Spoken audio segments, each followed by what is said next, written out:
Indiana General Assembly will meet Monday to start debate on redistricting. This comes after months of political pressure from President Trump. The White House believes redrawing congressional maps in several states will allow Republicans to keep control of the House next year. Fox 59 State House reporter Hannah Adamson has a look at where lawmakers here in Indiana are in the process to potentially change how we're represented in Washington.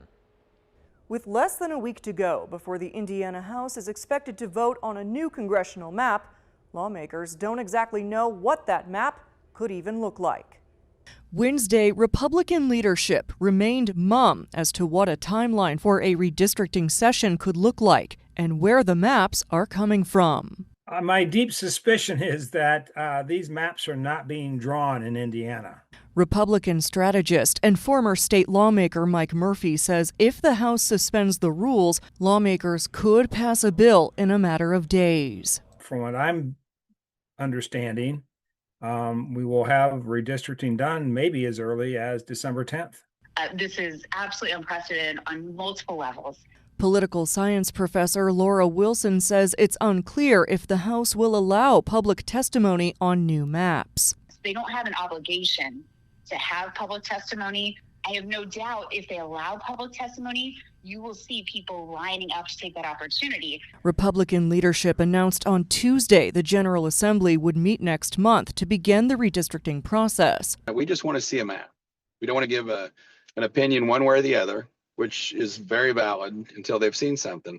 Hours after that announcement, Indiana conservation voters released a new ad campaign. I proudly voted for President Trump. Featuring Hoosier Republicans against redistricting. But mid-cycle redistricting isn't the right way to do it. It seems like a rush job. Megan Robertson with Indiana Conservation Voters says she's concerned there may be no opportunity for public testimony next week. When they drew the maps in 2021, they had listening sessions across the state. They spent months on it. They took a lot of feedback, basically spending, a week, 2 weeks tops on this issue to redraw these maps when they spent months on the maps they drew before. Seems completely inappropriate. Wilson says with such a short timeline, there's still no guarantee the Senate will have the votes to pass new maps or that new maps will actually create a 9-0 split. Now, you really are talking about a span of less than 2 weeks to produce these maps that they hope will benefit congressional Republicans in the next election cycle. The House reconvenes next Monday, December 1st. The following week, the Senate will meet to make a final decision on any proposal that passes out of the House.